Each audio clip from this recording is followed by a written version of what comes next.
स्वामी समर्थ. तर मी मंजुळा तुमचं आपल्या YouTube चॅनलवर खूप खूप मनापासून स्वागत करते. तर तुमचा आजचा दिवस सुख, शांती, समाधान आणि आरोग्यदायी जावो हीच स्वामींचरणी प्रार्थना करते. तर हा माझा कालचा व्हिडिओ आहे गुरुपौर्णिमेचा. सगळ्यांना गुरुपौर्णिमेच्या हार्दिक हार्दिक शुभेच्छा.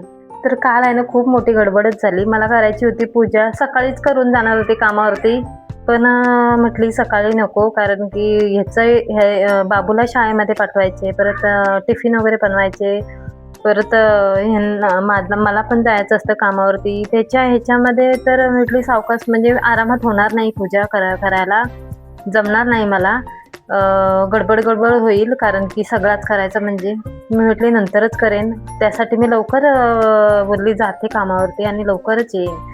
तर असा विचार केला आणि 6:45 वाजताच मी निघाले कामावरती जायला. तर माझ्या बाबाची तयारी झाली तशी हे घेऊन गेले आणि ते घेऊन गेले तशी मी पण थोड्या वेळाने फ्रेश वगैरे झाले आणि त्याच्यानंतर 6:45-7 वाजेपर्यंत निघाली मी जायला कामावरती. तर कामावरती जाऊन बापरे! खूप उशीर झाला मला, खूपच म्हणजे खूपच. 11:30 वाजलेच. शेवटी 11:30 वाजले आणि त्याच्यानंतर मी म्हटली कधी करणार पूजा आता? कारण की आज गुरुपौर्णिमा आहे, तर मला आज काही पण करून अभिषेक करायचा होता स्वामींच्या मूर्तीवरती.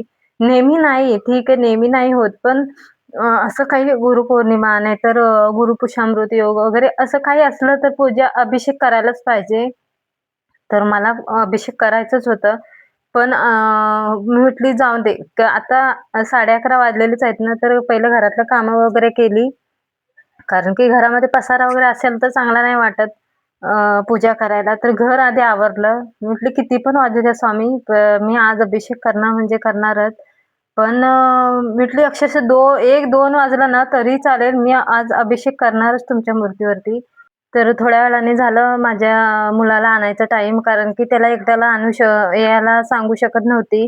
कारण की बॅगेमध्ये एवढी पुस्तकं असतात, तर त्या लहान मुलाला कुठे आणायला सांगणार. तर त्यामुळे पूजा ठेवली तिथेच आणि गेली मी त्याला आणायला. बघा ना स्वामी किती परीक्षा घेतात हां आपली. तर मी त्याला आणायला गेली 12:15 वाजता. 1 वाजता मी घरी आली. 1च्या नंतर मग ह्याला जेवायला वगैरे दिली, कारण त्याला उपाशी ठेवू शकत नव्हती. कारण परत त्याला क्लासला जायचं होतं शाळेतून येऊन. तर मग त्याला आधी त्याची तयारी केली आणि त्याला लावलं आणि नंतर मग अभिषेक करायला घेतली. अक्षरशः मला 1:30 पावणे 2 वाजले आणि त्याच्यानंतर मी अभिषेक केला. बघा स्वामींची मूर्ती, स्वामी कसे हसतायत बघा. म्हणजे स्वामी कसे आपली परीक्षा घेतात, की ही करणार आहे की नाही, एवढे वाजले तरी करणार आहे की नाही. पण मला करायचीच होती आणि मी अभिषेक केला आणि मस्तपैकी पूजा केली.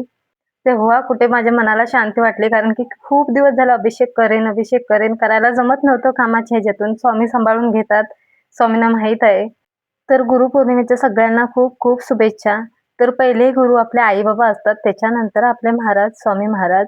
तर गुरुपौर्णिमा ह्याच्यावर थोडक्यात मी माहिती सांगते, जेवढं मला माहीत आहे तेवढं.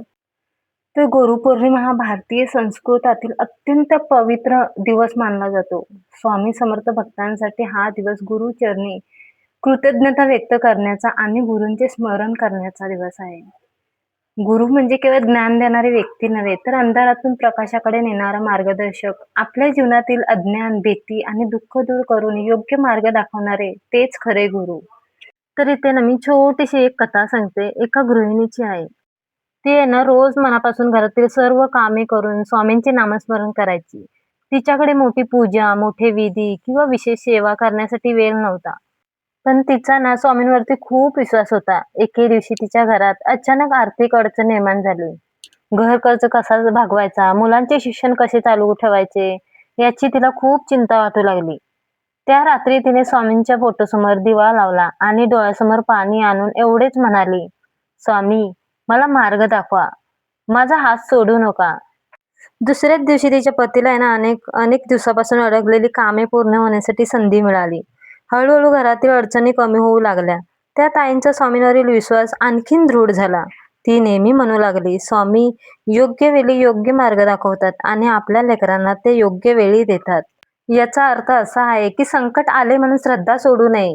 मनापासून केलेले नामस्मरण, चांगले कर्म आणि संयम यामुळे मनाला बळ मिळते. अनेक भक्तांचा असा विश्वास आहे, की श्री स्वामी समर्थ आपल्या भक्तांना योग्य मार्ग दाखवतात आणि कठीण काळात धैर्य देतात. तर कठीण काळात कधीही घाबरून जाऊ नये. संकटे तर भरपूर येतील, पण स्वामींवरचा विश्वास कधीच कमी करून देऊ नका. पुन्हा एकदा गुरुपौर्णिमेच्या खूप खूप शुभेच्छा. सगळ्यांच्या जीवनात सुख, शांती, समाधान आणि आरोग्यदायी जावो हीच स्वामींचरणी प्रार्थना करते.